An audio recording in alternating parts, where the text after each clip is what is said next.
Cuphead is one of my favorite video games of all time due to the beautiful art style and aesthetics based off of cartoons from the 1930s, and all of the fun and challenging boss fights that the game has to offer.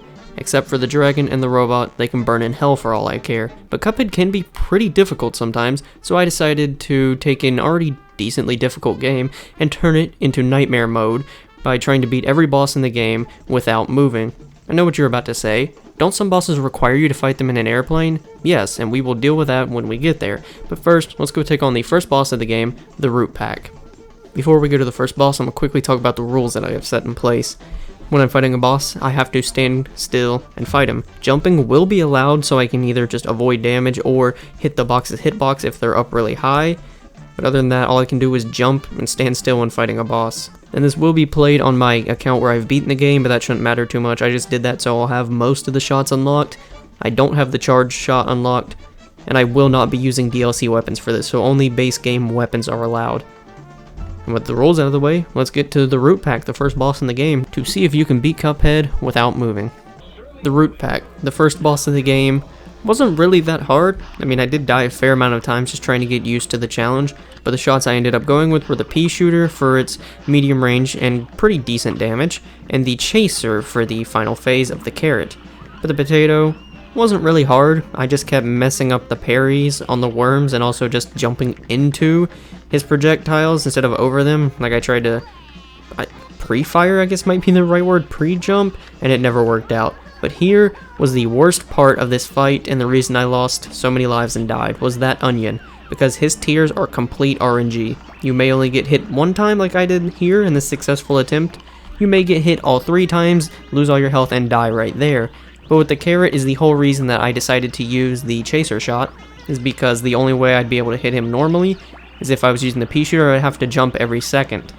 And I just felt like, even though the chaser has very low damage, this would just be a way better option than constantly jumping. It also is very nice that you can bait out his psychic rings, I guess his psychic power, and also use my super there, which really wasn't necessary. Pretty easy fight to take down the first boss in the game.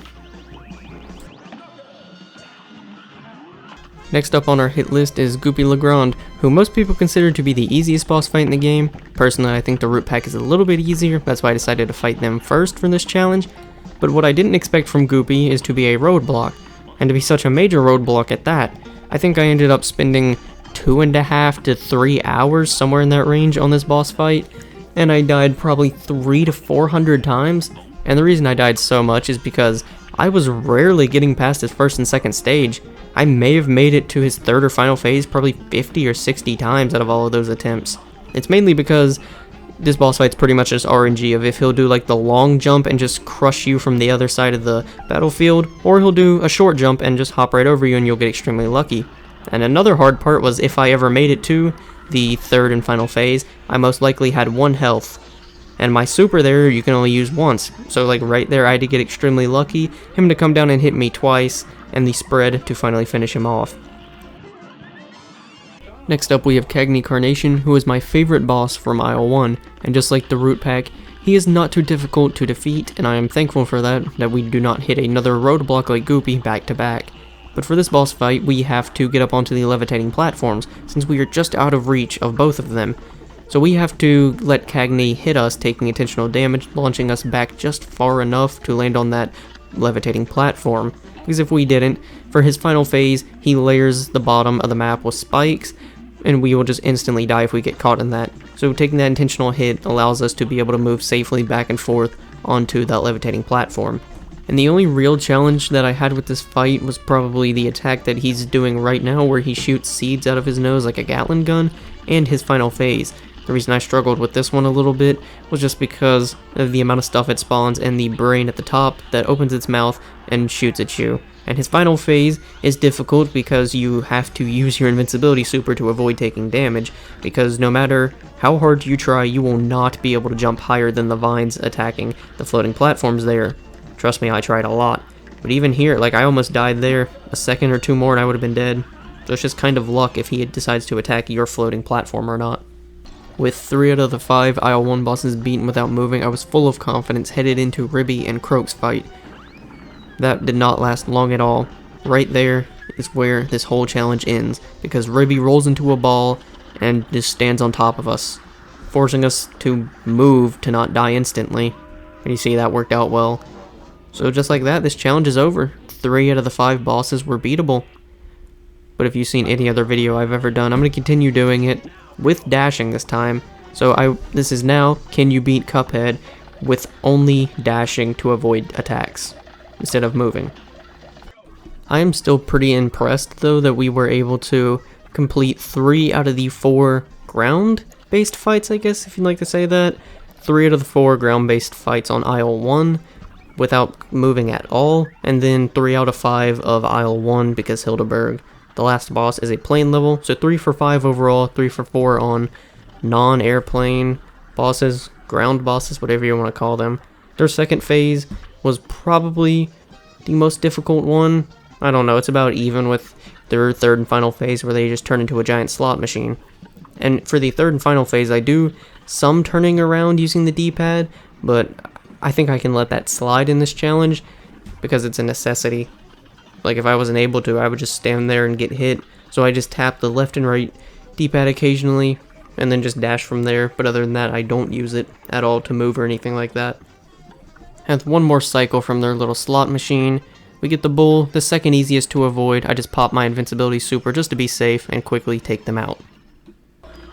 Hildeberg is the first plane level of the game, and since it's a plane level, I am stuck stationary in this one spot, praying that everything doesn't hit me, rendering it pretty much impossible for this challenge of no moving.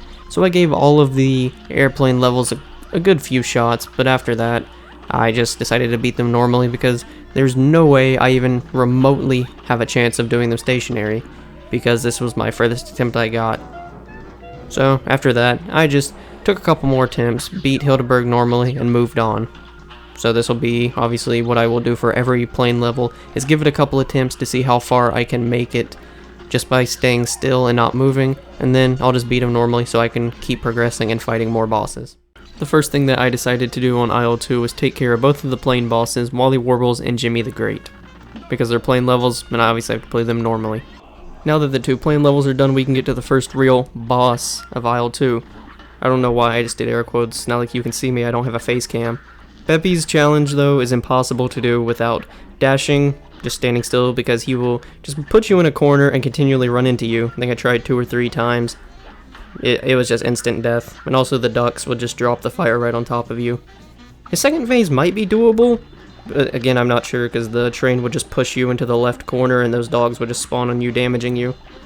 Beppy was not that bad as he usually is, because for some reason I struggle with him. Maybe it's just stupid mistakes like that with the dog.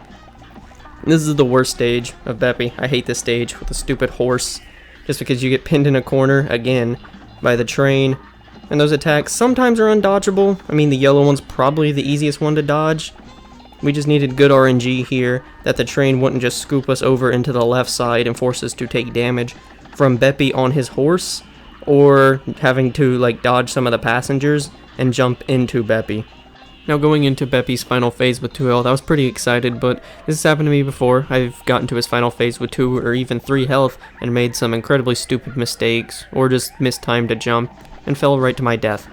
This phase is stressful to say the least because of how fast the train is going, and also the fact that Beppy will spit green penguins who throw baseballs out of their mouth at you and who can roll into you right there with how I take damage.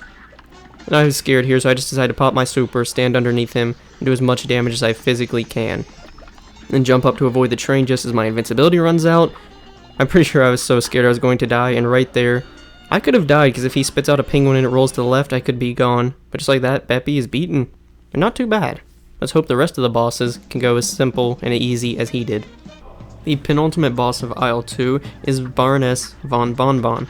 And I'm shocked at how easy she was, just like Beppy. She didn't take me that long. It only took me 27 minutes to beat this challenge. I mean, it's probably the easiest fight of World 2, if we're being honest. But I'm just, with the troubles that I had in World 1, mainly fighting Ribby and Croaks and Goopy, I'm just, again, shocked at how easy this is. Now I am dashing, like how on this gumball machine I can just dash right through him, instead of just standing there and watching him push me in a corner. However, I can just stand still and take damage to the gumdrops, I think are what they are, just running out of the castle. This boss fight does have a little bit of a luck element where Baroness von Bonbon will choose between 5 different foods to come out and attack you. She chooses 3 every single time, and we got kind of lucky. I'd say the 3 easiest to avoid being the Jawbreaker, the Gumball Machine, and the Candy Corn here. The other 2 that she will send out is the Waffle and the Muffin. I would say the hardest one is the Muffin just because of how sporadic he jumps and how far he jumps. It's kind of difficult to predict where he's going to land. In the final phase here, you mainly have to use the Chaser, which is why I have it equipped, so we can just continually avoid her head and parry off of the Peppermint to get back onto the... I was going to call it a mint, but I guess it's just a candy. I end up using the Super just to be invincible so I can get some good shots on her with the Roundabout because of how much damage it does, and I take her out pretty easily. That boss fight was a piece of cake, and I just hope the last boss on Aisle 2 will be as easy as her and Beppy have been. With Beppy and Baroness von Bonbon being relatively easy, I was confident and full of hope fighting the dragon. I know he is one of the hardest fights in the game, but I'm like, I'm on a roll, I got this. I don't think I could have been more wrong about that. The dragon was pain, and he almost made me quit the challenge. This would be the first time that a fight was so hard I was willing to give up. I mean, it was just pure pain fighting the dragon. Just trying to land on these stupid clouds to just messing up horribly like here. This is one of the funniest attempts, but also one of the most painful. I waste my super and then turn around and just dash right into the depths of hell that is this fight. After 2 soul-crushing losses where I died right on top of the flag, and 7 hours later, yes, this one single fight took me 7 hours to beat, I can confirm I will probably never fight the dragon ever again. I mean, it was just pure pain. And if I had to pick a hardest phase, I honestly couldn't because all 3 of them are very difficult and have their own, like, stupid mechanics that just made this challenge without moving incredibly hard. Like this first one with the clouds, sometimes you can make the jumps and other times you couldn't. Sometimes the fireballs would pin you against his tail.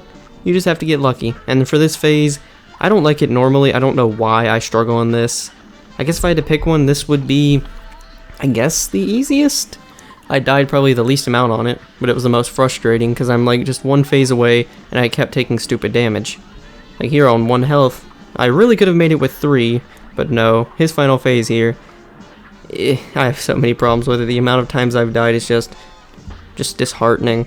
With shooting the little flame orbs, it splits into 4 and you have to pray that you don't get hit by one of them, and the middle head will turn into a flamethrower and shoot you, which I was barely able to dodge here, getting a couple more shots. I just prayed I didn't run into them or shoot one of the orbs and die that way like I did thousands of times before. This boss was just pain. I'm so happy I beat it. If they were not low enough health, I would have died there. Now I can just move on from this boss and go to Aisle 3. Aisle 3 introduces us to the final 2 plain bosses in the game, Calamari and Dr. Call's robot, and they go down with relative ease. Despite Dr. Call being one of, if not the hardest bosses in the entire game, I'm just glad I did not have to beat him without moving.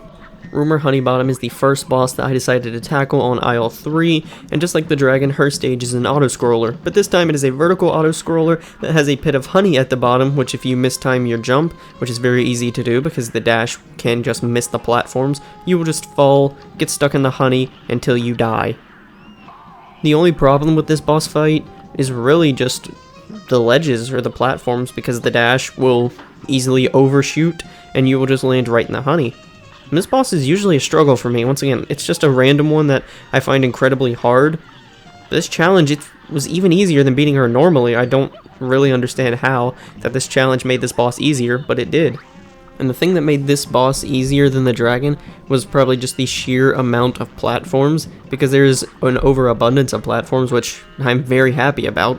So I don't fall directly into the honey, unlike the dragon stage with how you had about, what, maybe 8 clouds that you can land on before you just run right into the dragon.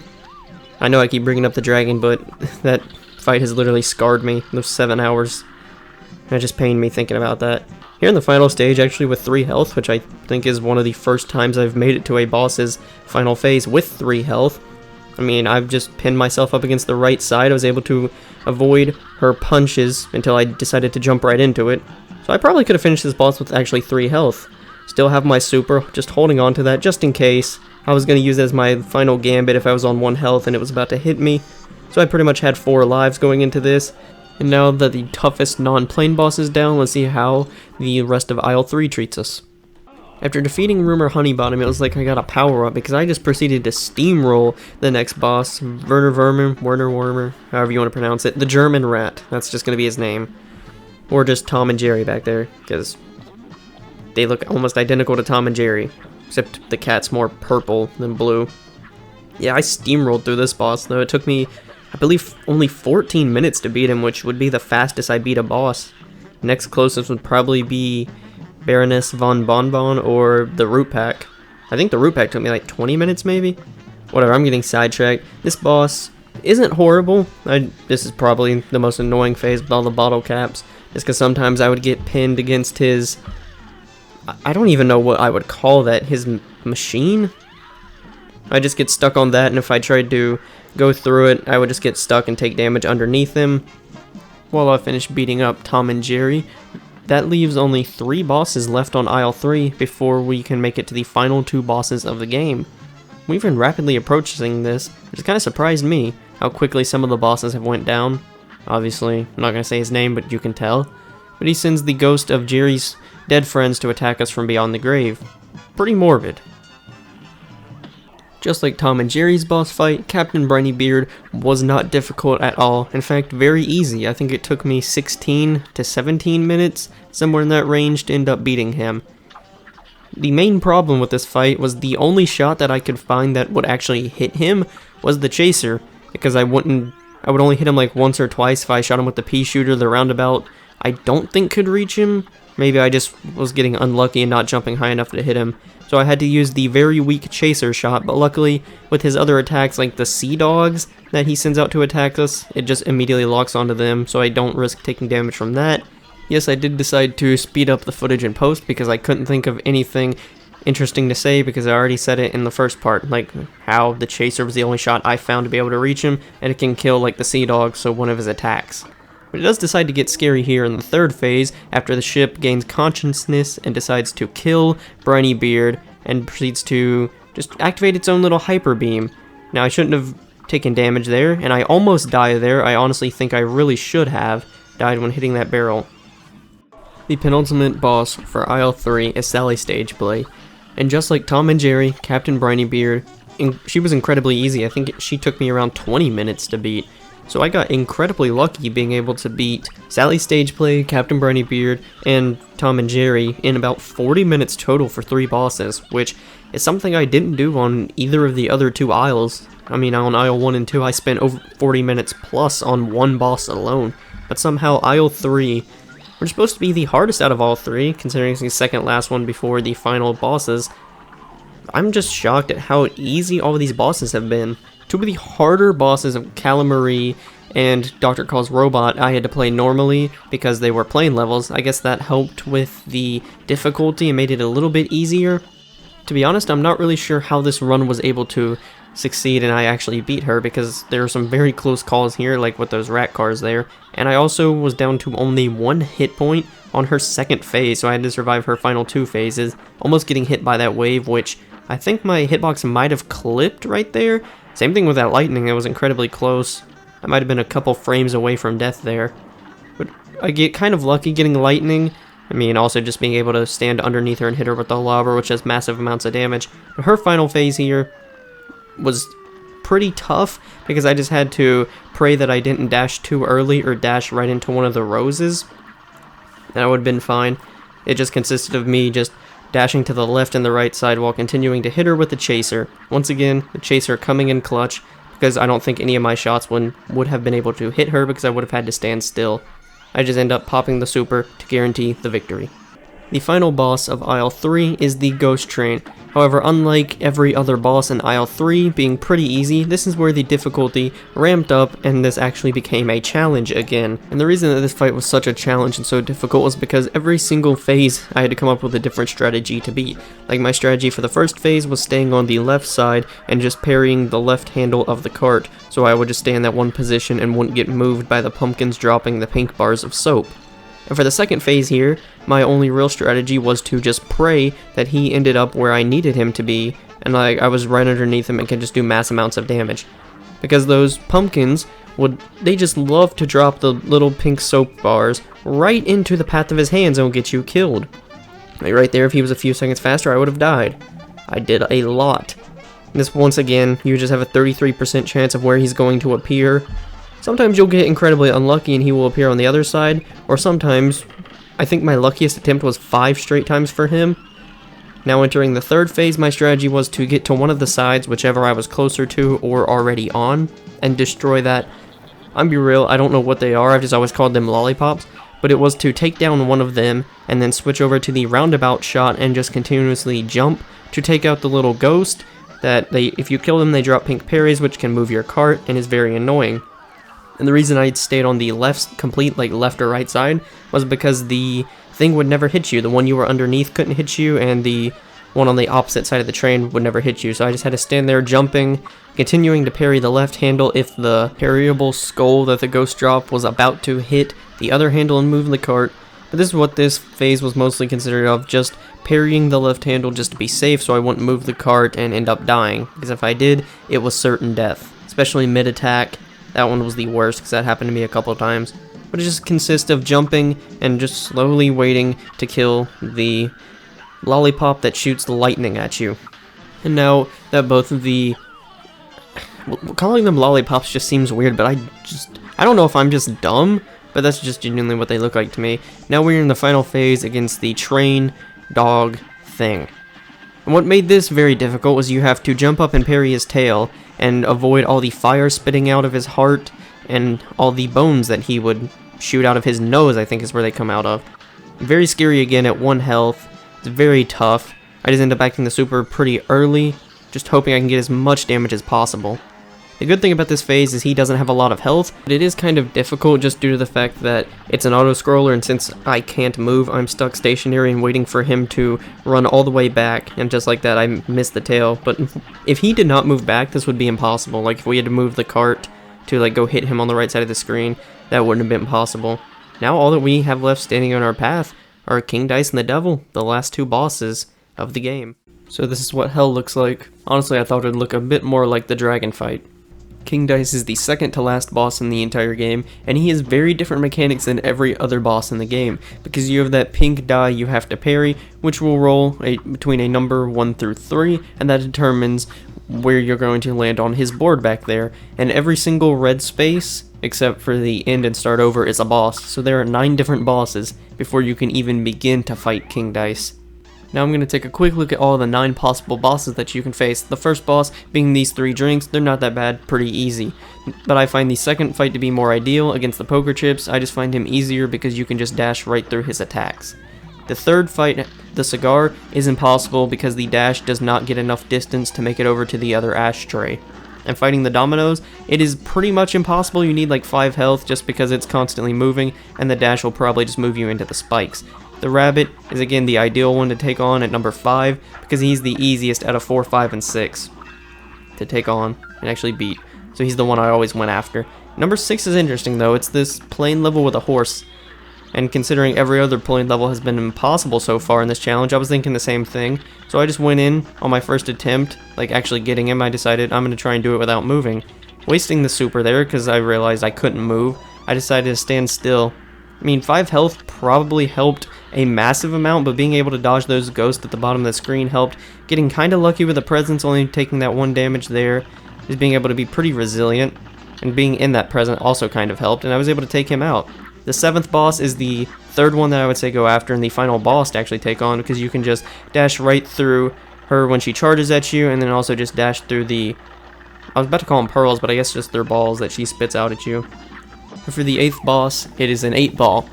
Once again, a pretty just simple boss, but I would rather take on 7 any day of the week just because that's such an easier fight than 8. And for the 9th one, it is impossible because it's a plain level, and it's a plain level as a matching game. So you have to move over and match it, and the monkey only will activate and start attacking you once you find a match. So you would have to move around to even do any little bit of damage to him. The strategy that I developed and used to beat King Dice was planning a little bit of ahead and looking at the easiest bosses to defeat so I could make a little route of which numbers I wanted to land on so I could get the fastest and easiest path to fight the least amount of bosses to get to King Dice and the easiest bosses so I could have the most health going into the King Dice fight to give me that extra chance of surviving because I don't think 3 health would have been just enough by itself to help me beat King Dice.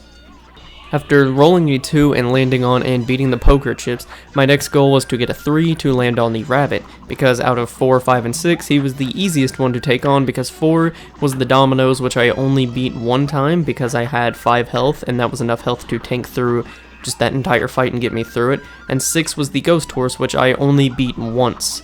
So I think it's safe to say the rabbit was the smart move, and the only one that I was able to consistently get past. Luckily, he isn't that bad. The one I struggled with the most was probably just where he sends like the heart, the clovers, and all that up at you, and from the top and bottom of the screen, only because sometimes I'd be in the wrong position and not have a parryable one next to me. Then after rolling a 2, I would roll on to 7, which is the roulette wheel, and probably the easiest boss out of all of the bosses that you can fight in this King Dice fight, because you can easily dash through the roulette wheel's legs while it's charging at you, and when the balls drop from the top of the screen, you can just dash to somewhere where they previously landed, so you'll take no damage.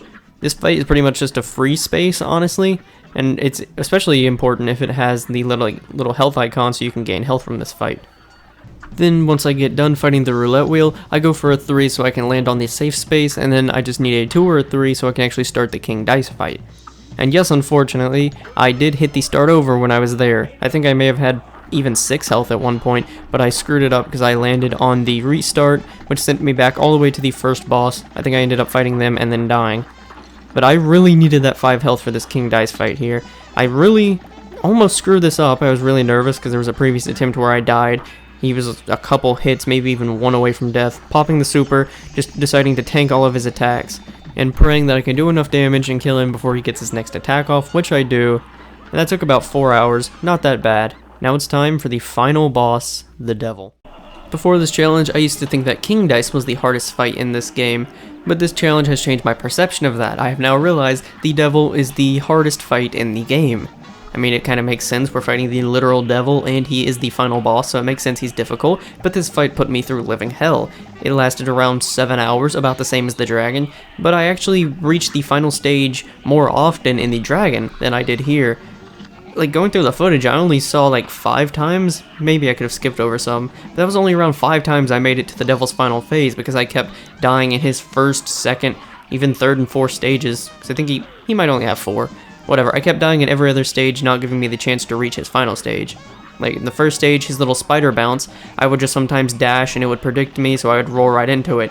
And if he does the little fire spin attack that he does, where he spawns the fire orbs and they just go around in a circle, that was pretty much just instant death if I was low enough, or just an instant hit, forcing me down to 2 HP or even less. As well with the balls here. And you have to stay at the sides of the screen, like when the devil jumps out of his skin there, you have to stay on the complete left or right side, because if you don't, you will like not have enough distance to go down the hole and just stay there and burn alive. Now this phase was kind of difficult due to the little lifesavers that are dropping, and also the just magical axe, as well as the parryable bombs.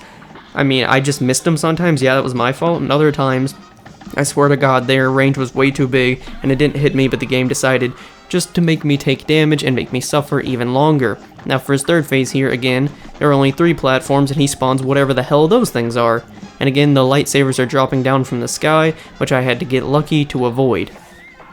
And I would say the thing that killed me most was the blue lightsabers, like on this phase and his final one, because when you get to the final phase, there is only 1 platform left, and there will always be a blue lightsaber, so you have to jump off of the side and land back on the platform, or be like me and pop the super there and just pray that it lasts long enough to avoid the rest of them, and you avoid his parryable tears. And with the devil dead right there, we have finally beaten this challenge, and I went back to look at the deaths, and it's a total of 2,756 deaths. To end off this video, I'm going to give a mini top 5 about which bosses were the hardest to face. As number 5, you can obviously see Goopy Legrand. This is due to him being the first boss to actually give me any trouble, and he's number 5 just because I managed to beat him without moving. He's one of the last bosses to do that. Number 4 is the Ghost Train, mainly because he was the only boss on Aisle 3 that gave me any trouble whatsoever. And I think the last 3 are pretty predictable. Number 3, King Dice, took about 4 hours, decently hard, second to last boss in the game. He's meant to be challenging. Number 2, the Dragon. I mean, you listen to me whine about him for like, what, 10-15 minutes? And number 1 is obvious, the one I just got done talking about, the Devil. The hardest boss in the entire game. Well, I want to say thank you for watching, and I will see you in the next one.